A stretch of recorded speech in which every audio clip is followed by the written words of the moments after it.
안녕하세요. 양정무 교수입니다. 현대 무용을 선도하는 댄스 컴퍼니 더 굿과 인문학적 대화를 나누려고 제가 오늘 여기 나왔는데요. 저는 미술사학자입니다. 그래서 오늘 저는 아주 극적인 삶을 살다가는 화가에 대한 이야기를 하려고 하는데요. 제 오늘 이야기가 여러분의 춤을 좀 더 깊이 있게 만들어줬으면 하는 그런 기대를 해봅니다. 여러분 혹시 어떤 집을 꿈꾸세요? 대출 없는 집에 살고 싶습니다. 아주 냉정하신 은행 게 아닌 정확히 제 거인 예, 그런 집에서 살고 싶은 게 꿈입니다. 저는 늘 어렸을 때부터 아파트에만 살아와가지고 한옥에 한번 살아보고 싶어요. 사실 우리가 살고 싶은 집에는 우리의 생각, 가치관, 심지어는 일종의 욕망까지도 반영되기 때문인데요. 오늘 제가 준비해온 그 이야기의 주인공 렘브란트라는 작가인데요. 그에게 이제 기회가 왔습니다. 집을 살 기회가 왔는데 그는 이때 선택한 집은 바로 이 집입니다. 지상 4층, 지하 1층. 이게 집이라기보다는 건물주가 되신 거고요. 산 시기는 1639년, 그러니까 33살의 화가가 바로 이 집을 산 거예요. 그 도시의 전체적인 형태가 그 렘브란트가 살던 17세기에 이미 만들어져요. 그러니까 지금으로 치면 뉴욕 아니면 유럽의 런던 이런 역할을 암스테르담이 17세기에 하고 있었던 거죠. 금융의 중심지이자 무역의 중심지. 그래서 경제사학자, 역사학자들은 자본주의, 우리가 살고 있는 이 경제 시스템의 시작점으로 17세기 네덜란드를 보기도 합니다. 여기에서 또 새롭게 부상하는 직업이 있었어요. 어떤 직업일지 한번 생각해 보실 수 있겠어요? 부동산업자. 상업 쪽. 흥미롭게도 또 우리가 예상치 못했던 직업이라고 할 수 있는 화가라는 직업도 이곳에서 점차 주목받게 됩니다.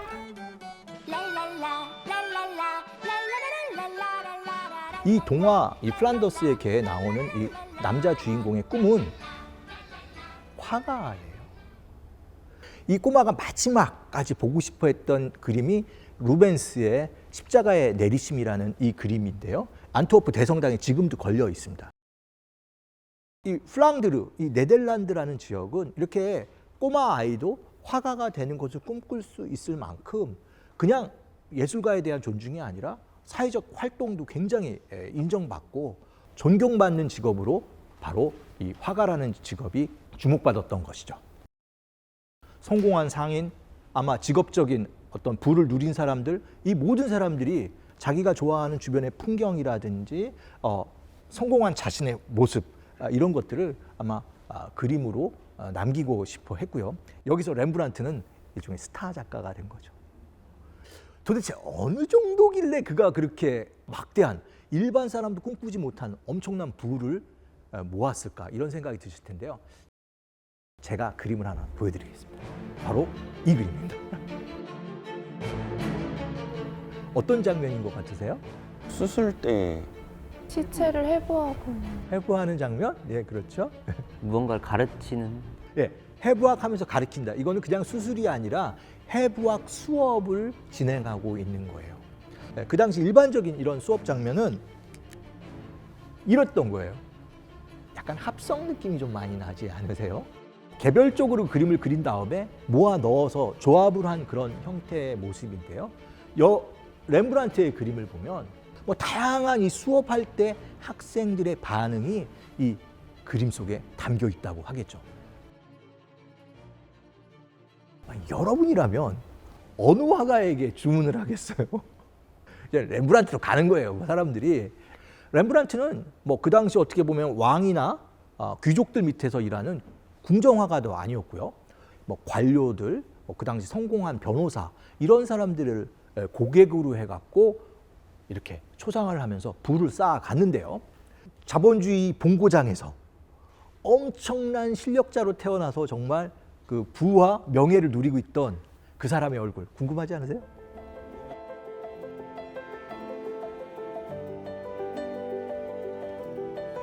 지금 세 그림이 있는데요. 이 셋 중에 누가 렘브란트일까요? 저는 두 번째인 것 같습니다. 저도요. 저도 두 번째인 두 것 같아요. 번째? 왜요? 그냥 그 불을 많이 축적했다고 했고 장가도 잘 갔다고 했고 너무 저 그림만 행복해 보여요, 남자가. 저는 화가 모자 쓴 것 같아서 세 번째예요. 놀랍게도 세 사람 모두 그 렘브란트입니다. 정확하게 얘기하면 이미지가 조금 다른데 20대, 30대, 60대. 저는 세 개 다 이제 렘브란트인 걸 알고 봤었을 때 첫 번째 때는 굉장히 힘도 느껴지고 눈빛에서도 그런데 뒤로 갈수록 많이 지쳐 있는 외로운 듯한 느낌을 좀 많이 저는 하는 첫 것 번째 같아요. 때는 내가 정답이야 인 것 같은 눈빛이고 세 번째 때는 정답은 없을 수도 있어 이렇게 말하는 것 같아요. 예, 렘브란트는 최고의 초상화가답게 본인의 이미지를 가장 잘 표현할 수 있는 포즈, 의상, 표정, 컨셉을 고려해서 그림을 이제 그렸는데요. 그래서 나이대에 따라 이미지가 좀 굉장히 달라지는 걸 볼 수 있는데요.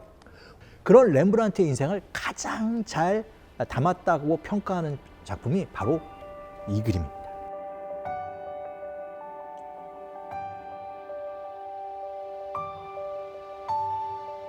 만약에 여기 있는 사람들 중에 렘브란트가 있다면 누구일 거라는 생각을 하세요? 다독여주고 있는 사람.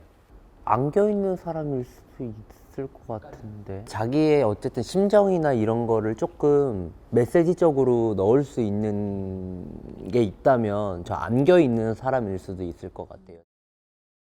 다양한 의견을 주셨는데요. 근데 이제 제가 앞으로 할 이야기를 듣고 나면 이 그림이 조금은 다르게 다가갈 거라는 생각이 듭니다. 렘브란트의 인생을 바꿔놓은 또 다른 역작이 있어요.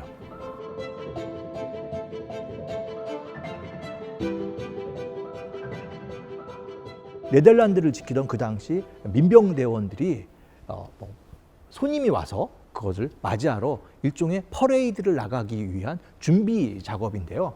그 당시에 일반적인 단체 초상화를 보여드릴게요. 이렇습니다. 어떠세요? 한 사람 한 사람들이 다 이렇게 나란히 있고 모두 동등하게 나눠서 그림 속에 같은 비례로 넣어서 그야말로 요즘 보는 일반적인 단체 초상화처럼, 단체 사진처럼 이 초상화를 그렸다고 할 수 있는데요. 렘브란트의 야경꾼으로 다시 돌아가서 보시면 어떤 차이가 느껴지세요? 얼굴이 잘 안 나오시는 분들이 있네요. 만약에 같이 찍는 사진을 찍는데 내가 여기에 있는 이 사람이다 생각을 해보시면 어떻게 생각해요? 짜증날 것 같아요. 이거 나도 돈도 내고 이거 찍어달라고 했는데 나 어디 있어? 이게 사실 그렇잖아요. 이게 단체 사진 찍어도 누구만 보여요? 나만 보이잖아요. 나만. 이게 몇 명이 찍든 나만 보이는데 아마 이렇게 자기 얼굴이 보이지 않을 때는 굉장히 당황했을 것 같습니다. 결국 초상화라는 건 얼굴이 잘 드러나야 하는 건데 본래 목적에서 약간 벗어난 그런 그림인데요. 훌륭한 그림인 것은 알겠는데 아까 같은 그 초상화라는 기본에서는 약간 벗어나다 보니까 사람들에게 외면받는 화가가 되었는데요.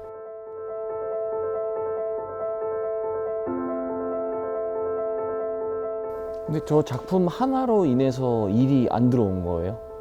이 작품 하나 때문은 아니라고 생각은 돼요. 하지만 분명한 거는 이런 작품하고 좀 비교해 놓고 보면은 그가 이제 초상화를 할 때 너무나 많은 이야기들을 집어넣다 보니까 그 사람들이 조금 거리감을 두는 그런 상황이 온 것 같고 사실은 그의 경제적인 문제에 대한 평가는 조금 다르긴 해요. 네덜란드 경제 자체가 좀 불황으로 들어가요. 전쟁이 좀 잦아지고 그러면서 어떻게 보면 너무나 과감한 투자를 했던 것이죠. 그 미래에 대한 걱정이 없었기 때문에 미술품도 사고 집도 사고 여러 투자도 많이 했는데 수입이 끊기면서 그걸 감당하지 못해 파산하게 됩니다. 화가로서 명성도 잃고 부인이나 아들도 일찍 세상을 떠나고요.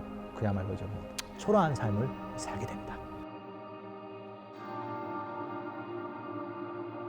렘브란트의 생애를 쭉 살펴보고 나서 그림을 보니까 어떤 생각이 좀 드세요? 마지막에 좀 쓸쓸했겠다. 그리고 저 그림을 봤을 때 탕하가 렘브란트가 아니었을까, 자기 자신이 마지막에도 이 그림 하나조차도 그리는 게 어려웠었던 형편이라고 하셨잖아요. 근데도 마지막까지 화가로서의 뭔가를 자기 거 남기고 싶어 하는 그 마음은 또 어땠을까, 뭔가 저기에.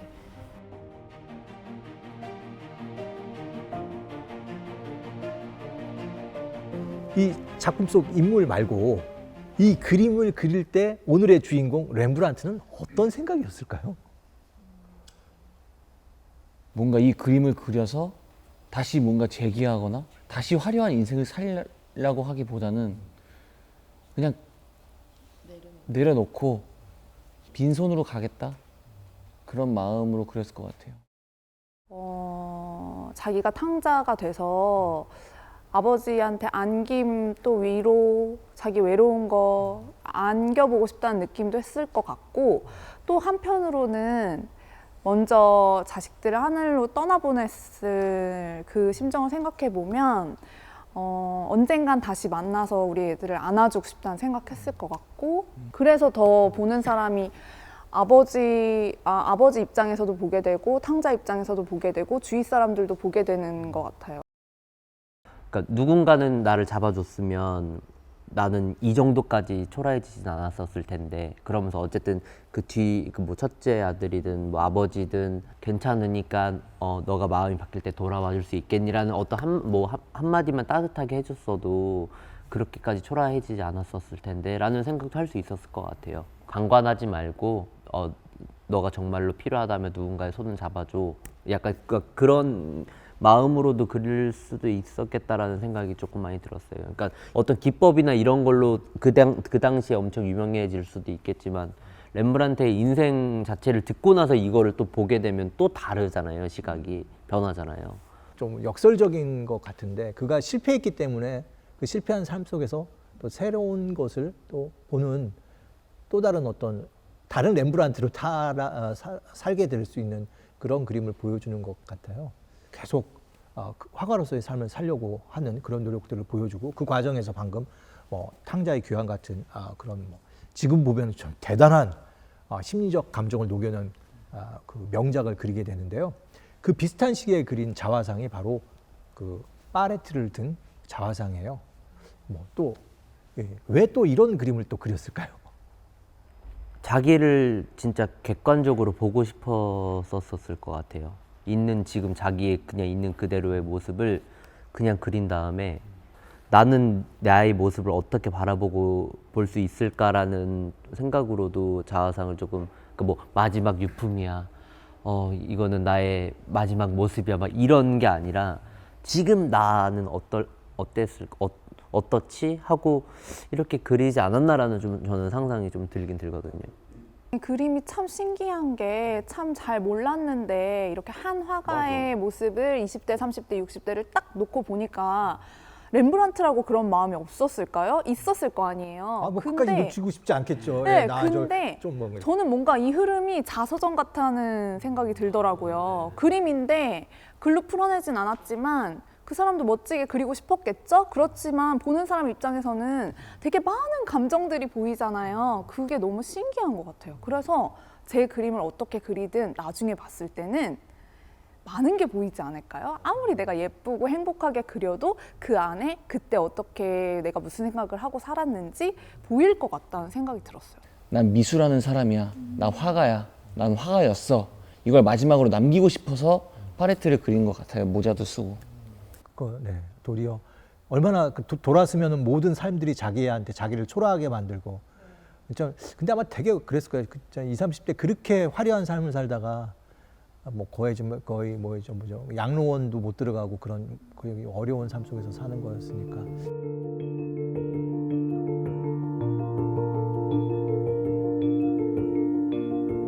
지금까지 렘브란트의 돌아온 탕하의 이야기를 살펴봤는데요. 그 마지막 소감 좀 들어볼 수 있을까요? 네, 저는 자화상이라는 거를 이제 그릴 때 있어서, 사진이라는 거는 찍히고 그 느낌에 관해서 바로 읽을 수가 있지만은 그림이라는 건 이제 그리면서 이 사람이 넣으려고 했었던 의도, 혹은 어떤 생각에서 어떤 환경에서 저런 그림이 그려졌었을까라는 것들을 이게 고민하면서 볼 수 있는 그런 거에 좀 굉장히 좀 재미있게 봐졌던 것 같고요. 렘브란트의 생애 주기별로 교수님께 설명을 들으면서 그림을 보니까 렘브란트도 남도 많이 그리고 다른 사물이나 뭐 여러 자연들도 많이 그렸지만 결국에는 내 내면으로 돌아와서 나 자신 내면 안에 있는 깊숙한 거를 그리는 걸로 돌아오는 긴 여정을 하지 않았을까라는 생각이 들었고요. 정말 그림이 어렵지 않은 거였네. 그냥 그건 정답이 없고 내가 느끼는 그대로 생각하면 되는 거구나. 이런 생각을 다시 한번 하게 됐어요. 네. 제가 춤을 처음 출 때 저희 선생님께서 항상 레슨 시작과 끝은 다 같이 손을 모으고 사람이 되자였어요. 사람이 돼야, 그게 성격이 착한 사람이 돼야 그것도 춤에 보인다. 무용을 하는 사람으로서 일생을 살고 나서 렘브란트처럼 마지막 뭐 초상화를 그리고 뭐 돌아온 탕자를 그리는 것처럼 제가 뭘 할 수 있을지를 많이 고민해보고 생각을 많이 해봐야 될 것 같아요. 사진과는 다르게 그림은 뭐 터치감도 있고 뭐 질감도 다 다르고 뭐 이 명암을 이걸 저희가 표현할 수 있잖아요. 그 사진은 그대로 명암이 나오는 건데 나는 이걸 바꿔서 그릴 수도 있고 뭔가 그거를 자기 안에서 표현하고자 하는 거를 그렇게 바꿔서 표현을 할 수 있는 부분이고 그런 게 있어서 사람들은 그렇게 봤구나. 그 안에서도 선생님 말씀하신 것처럼 뭔가 그거에서 자기 거를 투영했겠구나. 내 거를 더 많이 뭐 다른 사람에 보여지는 이런 것도 중요하겠지만 결국은 내 거를, 내 이야기를 담아내야 되는구나라는 생각을 많이 하게 됐어요.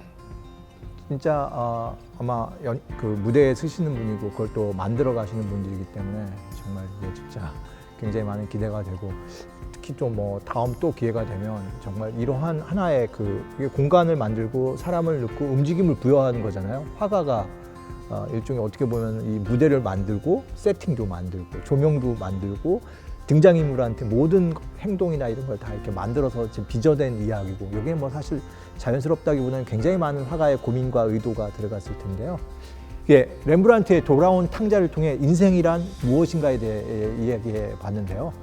정말 이 돌아온 탕자 이야기가 어떻게 무용을 통해서 표현이 될지 정말 기대가 되는데요. 그 기대하는 마음을 갖고 무대를 기다리겠습니다. 감사합니다. 이번 인문학 강의 렘브란트에서는 이제 대표 작품인 탕자의 기환을 보고 같은 춤을 추는 공간에서 같은 무용수가 서로 다른 조명과 서로 다른 공간에서 췄었을 때에 대한 느낌이 확실히 달라지는 것에 굉장히 재미있게 작업을 할 수 있었던 도전이었고 그리고 그 공간에서 주는 차가운 느낌이 자연 채광 하나로서 무용수와 전체 그림이 더 따뜻해질 수 있으면서 다르게 느껴질 수 있는 부분이 저에게는 굉장히 새로웠고 좋은 영감을 받았었던 부분이었던 것 같습니다.